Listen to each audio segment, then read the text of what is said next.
আজকে আমি আর আবির একটা পিঁপড়ে আর একটা পিঁপড়ের সাথে কিভাবে কমিউনিকেট করছে সেটা আপনাদের জানাবো। আমি আর আবির একটু চিনি পিঁপড়ের গর্তের সামনে ছড়িয়ে দিলাম। আপনাদের দেখাই কিভাবে আমরা একটু করে চিনি দিয়েছি। আবির একটুখানি চিনি পিঁপড়ের গর্তের সামনে ছড়িয়ে দিল। পিঁপড়ের গর্তটা আপনাদের দেখাই, এই যে এইখানে কিছু পিঁপড়ে থাকছে, কালো পিঁপড়ে।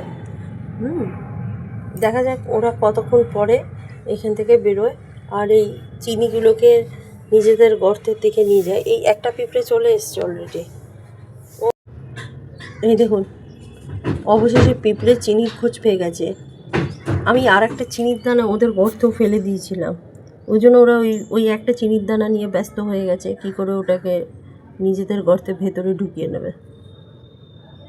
দেখুন, সবাই একে একে নেমে আসছে।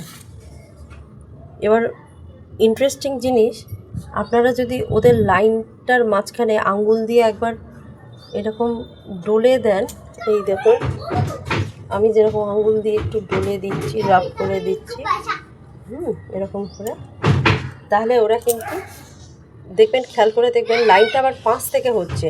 আগে যেইভাবে যাচ্ছিলো সেইভাবে যাচ্ছে না, কারণ ওই কমিউনিকেটিং যে সিগন্যালটা ওটা নষ্ট হয়ে গেছিলো, তাই আবার পাশ দিয়ে আবার নতুন সিগন্যাল ওরা জেনারেট করেছে, যাতে ওদের মেম্বার্সরা ওদেরকে ফলো আপ করতে পারে।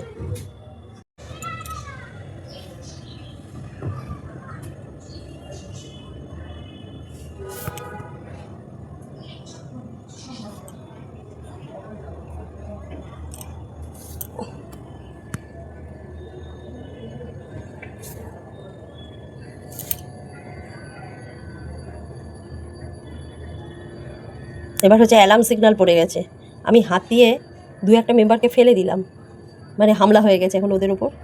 ওরা সব এখন ফেলে রেখে কিছুক্ষণের জন্য প্রায় যে যার মতন এদিক ওদিক পালিয়ে যাবে, আবার সুযোগ বুঝে একে একে নেমে আসবে চিনিগুলো নেবে বলে। সেই অ্যালার্ম সিগন্যালটাও কিন্তু ফেরোমন। তাহলে কনক্লুশনে আসি, এই সব কিছুর জন্য দায়ী হচ্ছে যে সিগন্যালিং যে কেমিক্যাল, সেটা হচ্ছে ফেরোমন। Thank you.